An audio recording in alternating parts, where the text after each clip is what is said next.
Salut à tous et bienvenue pour ce mini tuto. Aujourd'hui on va aborder les poses de personnages, mais surtout comment bien transposer un dessin d'observation. Donc, j'ai pris une première photo et je vais déjà comprendre la dynamique principale. J'essaye de comprendre les différentes lignes qui attirent mon œil afin de bien penser à les mettre en avant dans mon dessin. Ensuite, je vais détailler les parties importantes du corps et les lignes de mouvement, épaules et bassins qu'il est important de ne pas louper. Grâce à toutes ces informations, je peux commencer à reproduire la pose. J'ai oublié, mais aidez-vous d'une ligne verticale pour la tête pour ne pas laisser le corps partir trop d'un côté.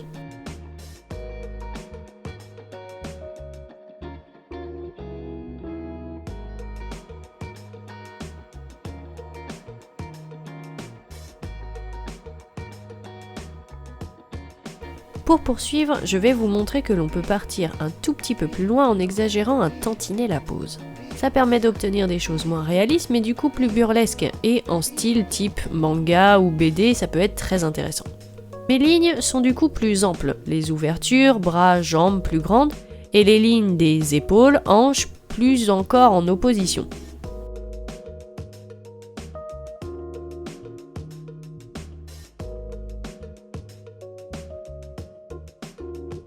Je n'appréciais pas la jambe alors je l'ai tordue dans le sens contraire.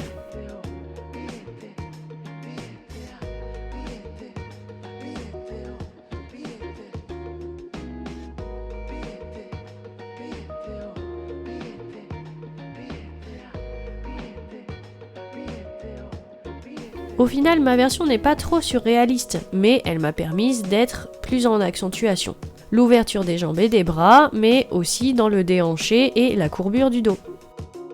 On est bien lancé, poursuivons dans une autre forme. Comme précédemment, je vais marquer les lignes du corps et d'accroche visuelle avant de détailler les parties importantes.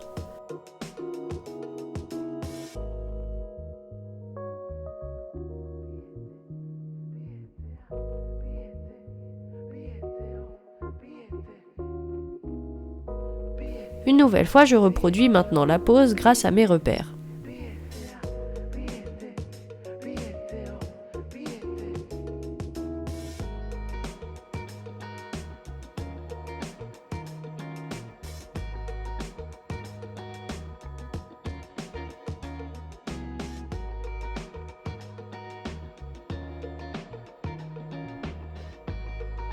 Et maintenant, exagérons cette pose.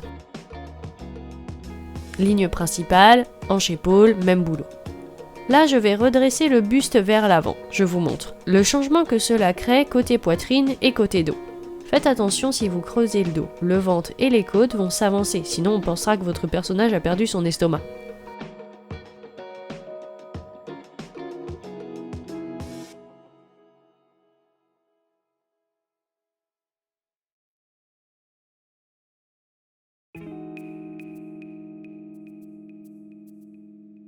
Le bras de devant est très tendu avec l'épaule plus haute et l'ouverture du second bras est plus marquée.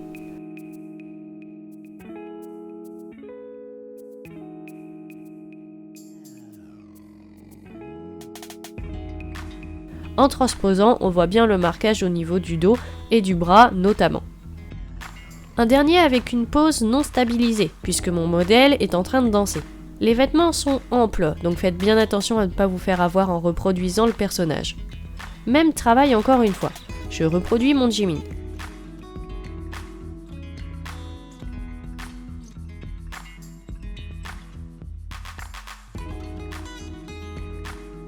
Je ne vous l'ai pas dit, mais servez-vous de toutes les techniques pour la reproduction, notamment ici, en s'aidant de la hauteur de la tête.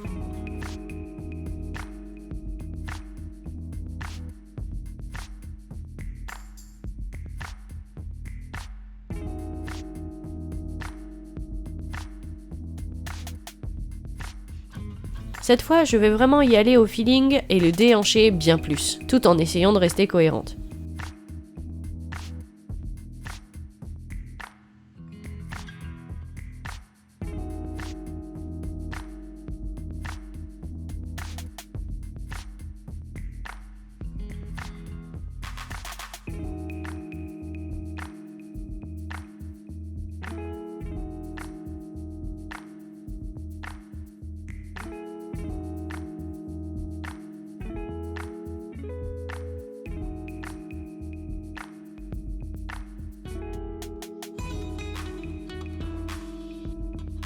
Bon, on voit rapidement que la pose est plus écrasée au sol, avec les jambes beaucoup plus pliées, normal puisque j'ai arrondi volontairement encore plus la ligne du dos. On en a fini avec ce que j'avais à vous dire pour ce thème, mais je n'ai pas encore tout dit. Puisque le thème dragon est terminé, je vous propose le nouveau thème de ce mois de juin. Le défi, un objet personnifié. Vous vous souvenez des couverts animés dans La Belle et la Bête ? Eh ben pareil. Puisqu'on y est, on va utiliser ce qu'on a vu aujourd'hui pour l'appliquer à ce thème du mois. Je suis maintenant sans référence, mais je vais appliquer une superbe dynamique. Comme tout à l'heure, je pars d'une ligne directrice. C'est un dentifrice que je dessine, donc je vais avoir bien moins de détails.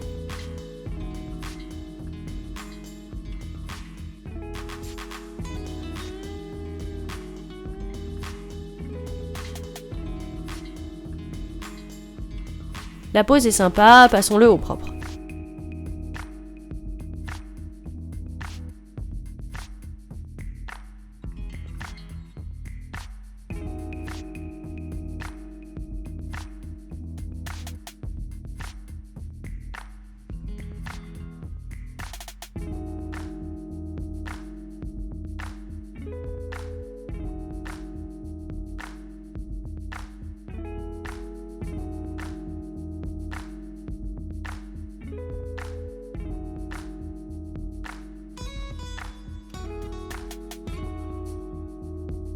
J'hésitais, mais je vais quand même faire une version avec des bras.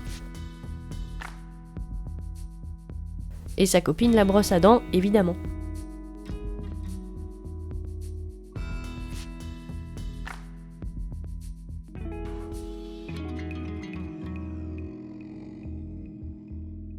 Vous avez du coup jusqu'à la fin du mois de juin pour me transmettre via le Discord ou via mon mail vos créations sur ce thème.